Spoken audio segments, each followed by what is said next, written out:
International Women's Day has become a celebration of women's achievements in politics, business, and the arts.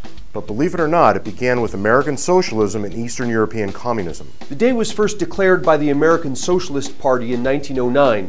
In 1917, it actually played a role in setting into motion the events that would become Russia's October Revolution. Socialist leaders used International Women's Day ostensibly to highlight their commitment to gender equity, a commitment that resulted only in equal misery for everyone involved. Contrary to its socialist origins, though, over 100 years of evidence since the first International Women's Day tells us that free markets are the single best solution to inequality, gender or otherwise. To illustrate this, let's look at two data sets. First, the Fraser Institute's Economic Freedom of the World report measures economic freedom, the degree to which people are free to make their own decisions without government intervention. Second, the United Nations Development Programme's Human Development Report measures gender equality. The Fraser Institute does not consider gender equality when measuring economic freedom, and the United Nations does not consider economic freedom when measuring gender equality. The two data sets are completely independent of one another, yet when we combine them, a fascinating pattern emerges. Out of 152 countries measured by the United Nations,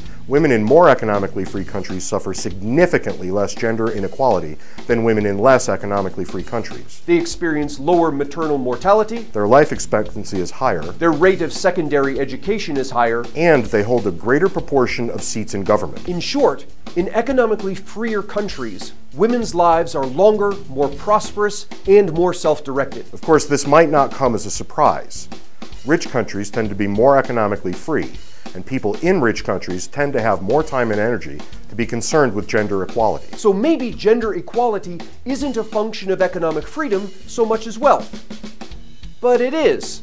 Watch what happens when we look at only the 30 poorest countries in the world. The same pattern emerges. Women in poor but economically free countries suffer less inequality, have lower maternal mortality rates, have longer life expectancy, have higher rates of secondary education, spend more years in school, and hold a greater proportion of seats in government. Since the advent of International Women's Day, many well-meaning people have looked to government control of markets as the solution to gender inequality. Yet the data show that countries that exercise greater control over markets suffer significantly greater gender inequality.